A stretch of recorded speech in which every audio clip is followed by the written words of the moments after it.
আল্লাহ নবী সাল্লাল্লাহু আলাইহি সাল্লাম বলেন, যে কোরআন পড়লো, কোরআন অনুযায়ী জীবন চালাইলো, ওই ব্যক্তির মা বাবাকে কিয়ামতের দিন নূরের মুকুট, আলোকিত মুকুট পরিধান করানো।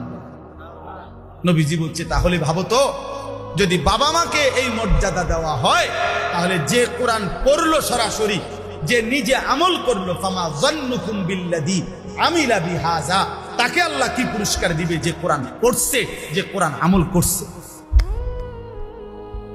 বাপ্পারে যদি আল্লাহ সম্মান দেয়, তো হাফেজে কোরআনকে কি দিবে? আলেমে দ্বীনকে আল্লাহ কি?